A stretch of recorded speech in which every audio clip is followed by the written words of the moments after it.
Bienvenidos a Será Justicia. Vamos a tratar hoy el tema de la vía pública, las calles. ¿Qué pasa en las calles, sobre todo en la ciudad de Buenos Aires, en donde obviamente hay títulos permanentes todos los días?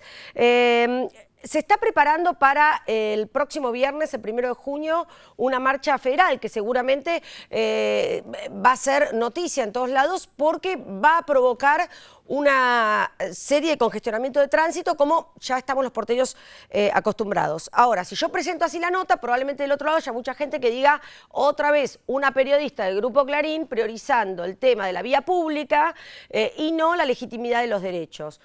Legitimidad de derechos que, por cierto, lo son.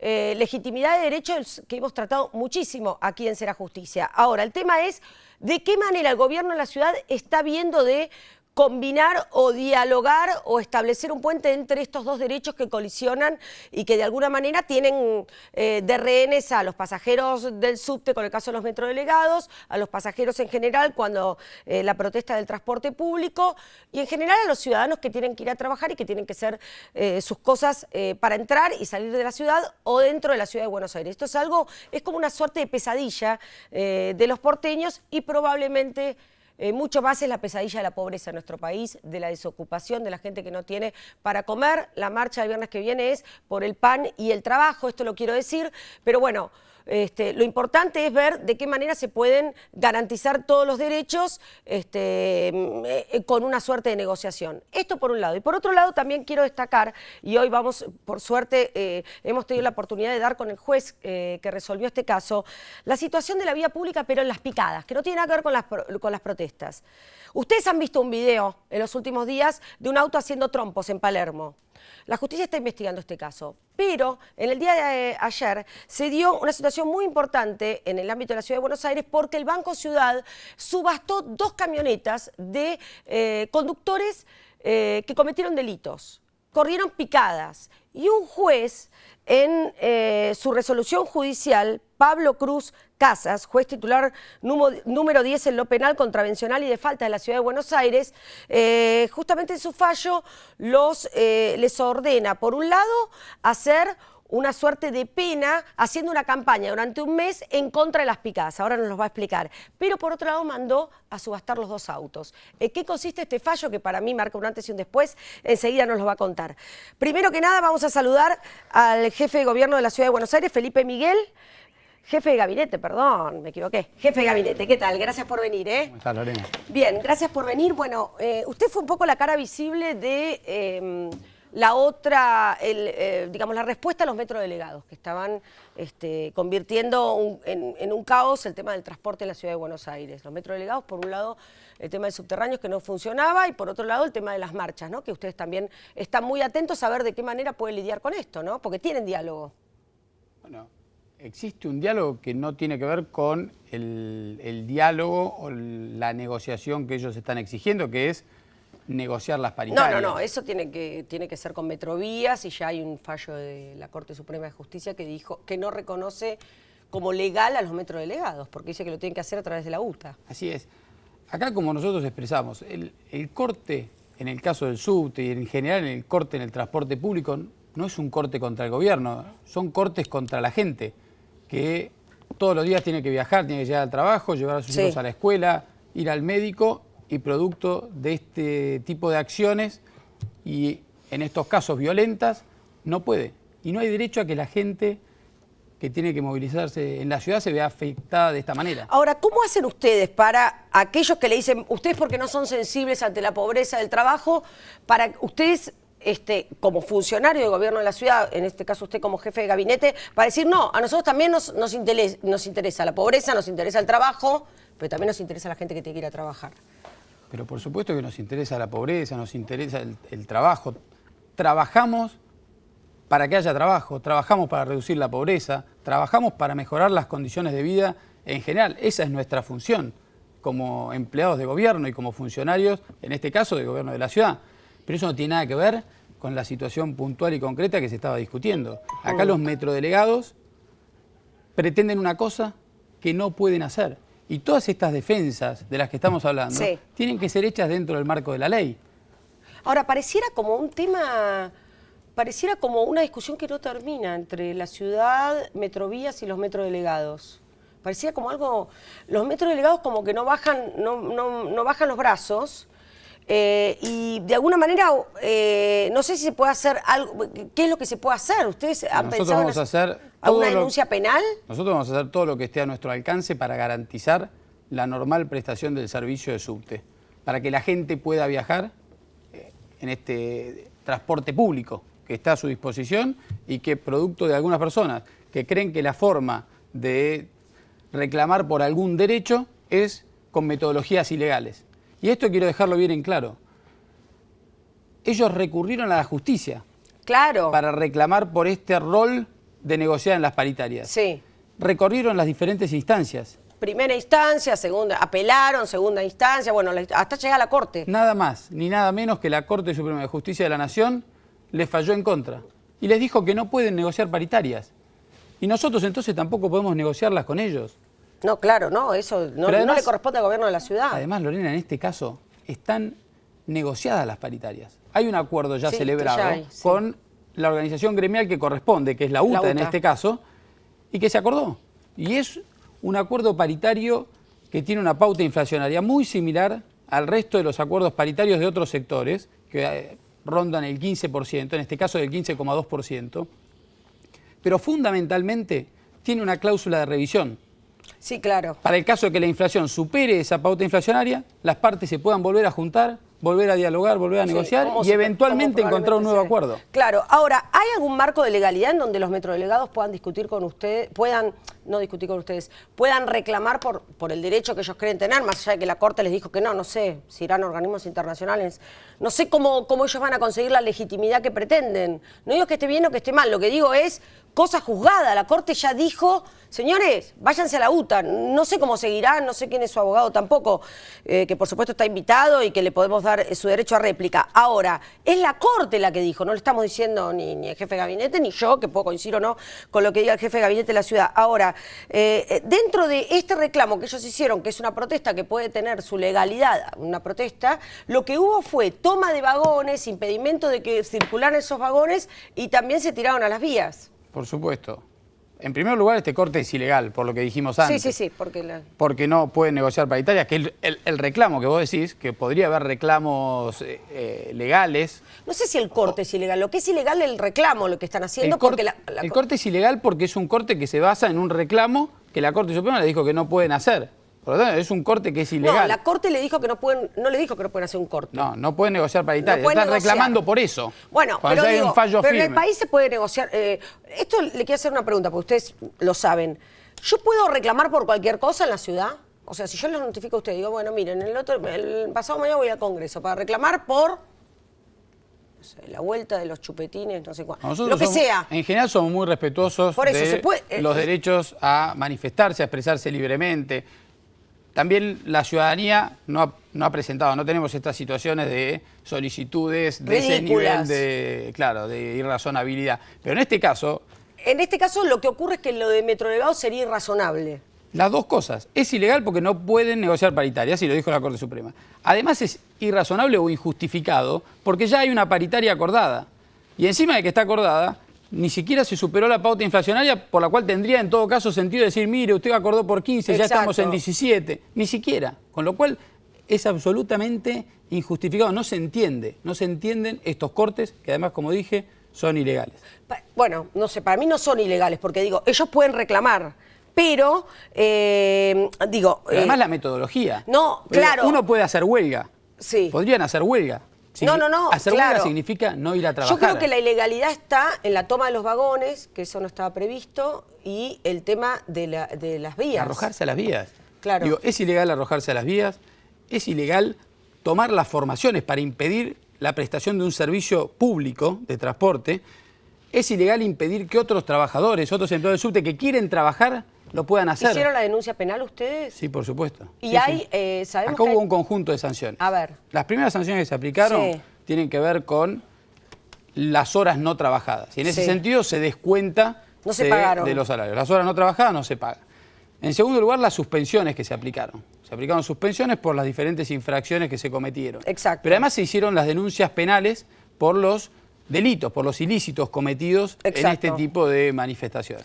Ahora, los metrodelegados están permanentemente mandando mensajes de que ellos van a seguir, por lo cual me imagino que ustedes estarán ya también sabiendo que en algún momento va a volver a ocurrir esto. Como dije en varias oportunidades, yo espero que reflexionen tanto los metrodelegados como empleados del subte que se han adherido sobre todas las metodologías. Quien quiera ejercer el legítimo derecho a huelga, que es no trabajar, está en todo su derecho. Claro. Alguien puede no trabajar.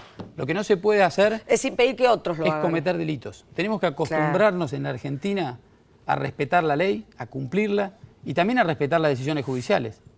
Claro. Bueno, estamos en la previa de una marcha federal que ya se viene convocando desde el comienzo de esta semana, va a ser el próximo viernes. Esta marcha de todo el país por el pan y el trabajo va a culminar en una manifestación en el microcentro de la ciudad de Buenos Aires, en los lugares y escenarios que ya estamos habituados. ¿Cómo se preparan ustedes? O sea, ¿se ha pedido también algún tipo ¿se ha notificado como marca la ley? Nosotros en general estamos en desacuerdo con una metodología que lo que busca es el corte por el corte en sí mismo. Sí. También es cierto que hay otras manifestaciones que, por la cantidad de gente que convocan y en la normal convivencia democrática y republicana, cuando se convocan 30.000, 50.000 personas a una manifestación, se afecta el transporte público. En ese caso, nosotros lo que venimos haciendo es trabajando muy fuertemente para conciliar de la mejor manera posible los dos derechos, el de trasladarse, el de transitar por la ciudad y el de expresarse libremente también a través de estas manifestaciones.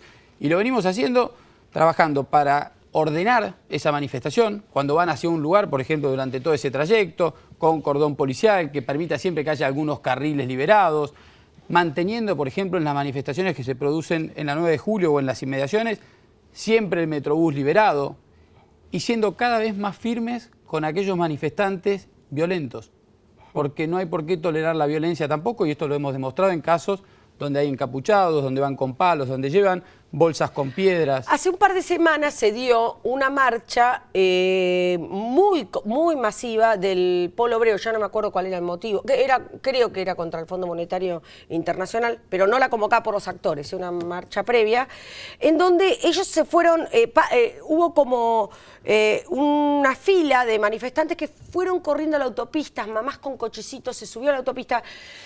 ¿Cómo se da esto de una marcha? ¿A ustedes los notifican? Ellos hablan con la policía de la ciudad trata como de contener sin estar muy visible para no generar resquemores, y en este caso ¿se rompió alguna suerte de pacto en el Polo Obrero? Cada caso es una situación particular, pero en general trabajamos sobre todo con organizaciones que con cierta habitualidad hacen manifestaciones para hacerlo de la manera más organizada posible. La policía participa en toda la organización y de manera muy visible, presente, acompañando, trazando un cordón para tratar de ordenar. Porque también acá es las dos cosas, preservar el transporte y la movilidad en la ciudad, pero también la seguridad física. En el caso de la autopista que vos decías recién... Yo cuando los vi subiendo la 25 de mayo, la mamá con los cochecitos... Exactamente. La prioridad ahí era la seguridad de esas mamás que estaban... Los autos venían a todo lo que da... La prioridad es siempre la vida, por supuesto, y la integridad física de las personas, ni que hablar en el caso como en el que vos estás mencionando, cuando hay chicos... Cuando hay menores y las mamás... en situación de riesgo. Sí, pero en este caso, ¿qué fue lo que pasó? En este caso hubo una parte de quienes estaban manifestando que evidentemente interpretaban que había una oportunidad para generar algún inconveniente mayor y sorpresivo, que fue el de subir poco contramano hacia la autopista. Y después por la autopista se fueron a Puerto Madero. Fue al día siguiente del arreglo con el Fondo Monetario. Sí, no me acuerdo exactamente la fecha, pero fue ahí en esos días. Sí. Ahí nomás. Y en ese caso no pasa nada. Bueno, trabajamos lo más rápidamente posible, porque además el problema que se ocasiona al tránsito es grande en una autopista como 25 de mayo, sobre todo en el trayecto entre Puerto Madero y la 9 de julio, afecta a muchísimas personas. Esto era la hora del mediodía. Sí, era tipo 1 de la tarde. Y lo que nosotros notábamos es que no estaba notificada la policía. O sea, la policía estaba notificada de un trayecto, que ese trayecto no se cumplió. Hubo gente que se desprendió de ese trayecto y que tomó parte de la autopista. Pero esto no suele darse. No. Eso No es lo habitual. Por no es eso lo habitual. digo, yo el otro día lo decía en TN, ¿no? Y me insultaron bastante porque decían, estás defendiendo. Sí, yo defiendo los reclamos de los derechos. A veces lo que no apoyo son las metodologías, ¿no? de estos derechos, pero me parece que hay que hacerlos visibles. Ahora, yo decía que era muy importante el rol de los líderes sociales, porque de alguna manera lo que hacen es contener una marcha muy masiva y que si vos no hablás con la persona, el puntero político de antes o de ahora, o el referente social, no puede venir Felipe Miguel a contener a una persona que de pronto no tiene ningún vínculo con ustedes. Es decir, ustedes, los intermediarios del gobierno de la ciudad y ese manifestante es justamente la persona que lidera esa agrupación. Bueno, en general hay gente que es vocera de muchos otros que se están manifestando. Exacto. Y son los que los contienen. Bueno, eso depende de la dinámica interna de cada grupo. Yo, por ejemplo, le cuento mi experiencia, en una de esas ahora cambió, pero las veces que me ha tocado, yo estuve muchísimo dentro de organizaciones sociales haciendo trabajo periodístico. En general, yo lo que veo es que, por ejemplo, el Polo Obrero tienen, el MST también, la propia CETEP también, y noté el contraste muy fuerte cuando fui a cubrir, que me encantó, el Día de la Mujer, la marcha, etcétera, todo el tema pro legalización de la despenalización del aborto, en donde no había líderes sociales. Entonces, lo que noté es que pasado un horario ya la cosa se había desmadrado. Lo que era un encuentro divino, sobre todo para las mujeres, pero había mujeres, hombres, chicos, mamás que iban con los chicos, etcétera, ya cuando cayó la noche... Sí, tampoco es una regla. Hay muchas manifestaciones que son de gente que realmente autoconvocada y está todo y que funciona bien de principio a fin y que yo celebro también esas manifestaciones. Bueno, me parece pasó el domingo pasado en el Obelisco, que fue perfecto. Republicanas, democráticas, claro. Hay muchas situaciones que nos convocan como ciudadanos. Perdón, a ir a el lunes pasado, ¿cuándo fue? La marcha del Obelisco, los actores. Ah, sí, el viernes, sí. El feriado, perdón, sí. Ya estoy. El viernes pasado. Hay muchas situaciones donde realmente como ciudadanos nos sentimos convocados también a expresar nuestra posición, claro, nuestra visión sobre un tema en particular que de alguna forma todos como sociedad nos sentimos involucrados y queremos dejar sentada nuestra posición. Y está muy bien. Se lo pregunto porque, digo, ustedes, por ejemplo, en todo el plan que tienen de urbanización de villas, que es muy importante, son 4 que se están ejecutando. ¿Cómo hacen para entrar? Por ejemplo, lo que están haciendo en la Villa Rodrigo Bueno, en la Villa 31, aquí anoté también, Fraga y la Papa Francisco. ¿Cómo es el primer contacto? Lo primero que me gustaría aclarar o destacar es que la urbanización es una parte del proyecto que nosotros estamos impulsando, que es un proyecto de integración. Y diferenciamos de la urbanización porque la urbanización es esta parte que tiene que ver con la obra material, con que se haga la infraestructura que tiene un barrio, que estén las cloacas, que esté el alumbrado público, que estén las veredas, que esté la plaza. Sí. Pero hay otra parte que es tanto o seguro más importante, que tiene que ver con que todas las personas que viven en estos barrios tengan acceso a los servicios fundamentales del Estado, como son la educación, la salud, la seguridad, con la misma calidad y el mismo estándar que en otros barrios de la ciudad. Y en eso es donde ponemos el foco en este proceso de integración. Las obras de infraestructura son un punto a pie inicial y necesario, pero lo fundamental es que un chico tenga una escuela cerca de su casa, una salita para sanitaria, garantizar que va, se educa y que va a tener las mismas posibilidades, las mismas oportunidades que cualquier otro chico en cualquier barrio de la ciudad. Y lo mismo, como vos decías, en términos de salud, que tenga la posibilidad de tener un centro de salud cerca por si le pasa algo y ser atendido. Claro, que atienda emergencias. Ahora, ¿cuánto es necesario para que ustedes lleven adelante este proyecto, hablar con la gente que está allí dentro de los barrios? Muchísimo, es fundamental. Todos los procesos que venimos llevando adelante en estos 4 barrios que acabas de mencionar tienen que ver con eso. Hay una dinámica de trabajo conjunto. Se van desarrollando y construyendo las soluciones en conjunto con la gente del barrio. Y te doy un ejemplo. En el barrio 31, hablábamos de educación recién. Al barrio 31 se va a mudar el Ministerio de Educación. El Ministerio de Educación ya se está construyendo en el barrio 31. Y junto con el Ministerio de Educación, en ese edificio va a estar el Polo María Elena Walsh, que va a garantizar educación para todos los chicos que están en el barrio 31 y también para los adultos que no han terminado todavía la educación. Bien. Felipe Miguel, un gusto, como siempre. Gracias por haber venido. Muchas gracias. A hacer la justicia. Hacemos una pequeña pausa y luego vamos a hablar de picadas, vía pública y la justicia con un fallo ejemplar. Enseguida.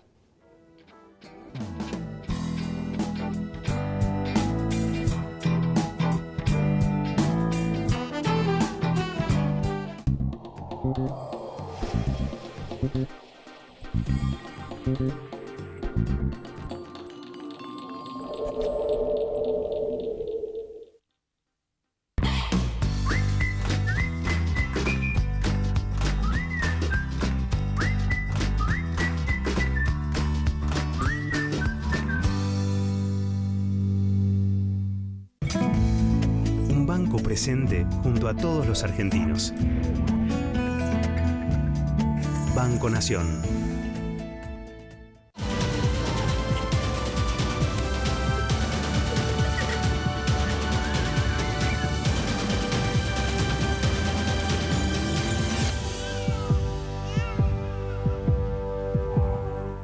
En Provincia ART, nuestro trabajo es protegerte en el tuyo. Provincia ART, la aseguradora de riesgos del trabajo del Grupo Provincia.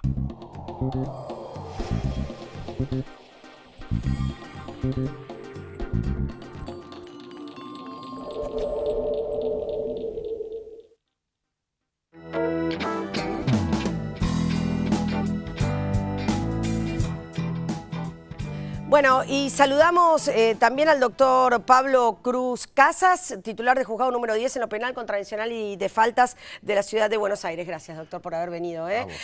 No queríamos dejar de invitarlo porque ayer se dio algo muy importante, que es que el Banco Ciudad subastó, por orden del juez, 2 autos alta gama totales, que pertenecían a Radetic y Viscardi, son apellidos asociados a las picadas. Fueron título de noticia en ese momento, son un Porsche Cayenne, ¿está bien? Y una Dodge Ram, superautos con los que corrían picadas y con los que ellos se registraron. Bueno, usted le tocó investigar estas causas. Y el fallo, yo digo que es ejemplar porque yo no tengo registro de otro fallo en donde se subaste el dinero que se subastó va a ir al Hospital Piñeiro, pero además usted se dedicó a darles una pena a cada uno de ellos. Sí, sucintamente fue un gran trabajo del Ministerio Público Fiscal de la ciudad que investigó esto en la persona del doctor Gonzalo Viña. Sí. A partir de la viralización de un video, él pudo descubrir en 24, 48 horas quiénes eran las personas involucradas y se logró dar con ellos y secuestrar, en este caso, los vehículos, que es el material utilizado para cometer un delito, que es la regla el decomiso de eso. Claro. El fiscal muy pronto logró firmar un juicio abreviado. Ellos reconocieron la responsabilidad por el delito que habían cometido. Sí. Y sí, efectivamente me tocó dictar una pena que fue de 1 año de prisión en suspenso con inhabilitación para conducir por el término de 2 años, que, como dije antes, incluía también el decomiso de estos automóviles que, como vos dijiste, ayer se subastaron y que el producido de esa subasta está destinado a cubrir 3 respiradores al menos en el Hospital Piñeiro, que fue a partir de un trabajo que hicimos de diálogo con distintas asociaciones de víctimas de accidentes de tránsito, y que nos recomendaron la posibilidad, o nos propusieron la posibilidad de que sea enviado a este tipo de hospitales que tienen atención especial en este tipo de situaciones tan trágicas para nuestra sociedad. Eso es muy importante, ¿no? Vincular la pena al delito cometido, y por eso también es importante el tema de la campaña de seguridad vial que ellos también están obligados a hacer en redes sociales, que es donde ellos publicaron el delito. Claro. Nosotros advertimos que había una situación, como se dice ahora, ellos son influencers. Exacto. Tienen muchísimos seguidores. Y pensábamos que cumplía con los fines de la pena la posibilidad de que ellos participen de publicar campañas viales que produce el gobierno de la ciudad. El Ministerio de Transporte de la ciudad es quien le da a la Fiscalía, al Ministerio Público, los videos, y ellos mes a mes lo tienen que subir durante el tiempo que dure la condena. ¿Esto vendría a formar parte de las 50 horas de trabajos no remunerados en favor del Estado? No, eso es otra cosa que además también tienen que hacer. También tuvieron que hacer un curso de reeducación vial donde ellos se contactaron incluso con estas asociaciones de víctimas. De delitos viales. Sí, donde fue muy productivo, tengo entendido por las reuniones que tuve posteriores con la gente de la organización, este encuentro entre personas que cometieron este tipo de delitos y justamente gente que lucha día a día y con mucho esfuerzo para poder revertir estas estadísticas que a todos nos preocupan. ¿Qué le transmitieron estas organizaciones, doctor, que estaban satisfechos? Bueno, ellos han sido escuchados por ustedes, se ha tomado en cuenta obviamente el punto de vista y toda la necesidad de educar, que ellos siempre hacen hincapié, pero digo, en estos dos casos puntuales, ¿le dijeron algo en especial? Mira, lo que tengo es que están satisfechos, al menos primero al ser escuchados en la justicia de la ciudad, es algo que intentamos y realizamos a diario, escuchar a todas las partes involucradas en los conflictos, y en segundo lugar, y en particular con la relación que tuvieron ellos, en ambos fue muy productivo, como te digo. Se escucharon y sobre todo entendieron, y si vos ves algunas repercusiones, sobre todo de Alejandro Radetic, que tuvo la verdad que un comportamiento de revisar lo que había sucedido y que entendió la gravedad de lo que había sucedido y que hasta ahora viene cumpliendo con la totalidad de la condena. Yo siempre quiero rescatar acá, ¿no? Porque nosotros, bueno, obviamente acá en Será Justicia hablamos con jueces, hablamos con fiscales, hablamos con funcionarios distintos de la justicia, también con abogados. La importancia también de un abogado en esto, ¿no?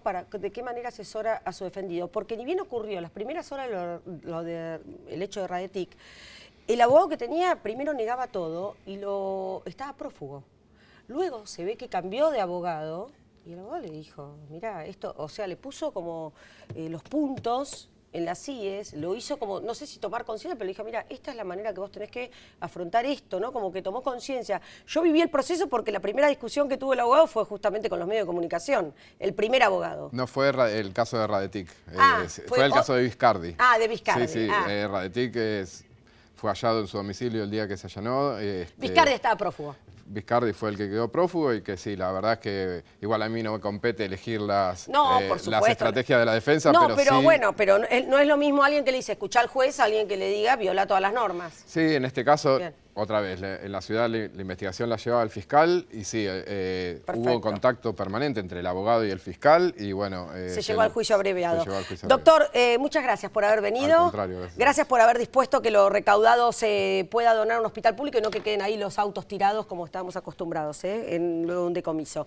Los volvemos a ver el próximo miércoles en Será Justicia. Este programa y todos los detalles del fallo, etcétera, lo tienen en serajusticia.net. Chau.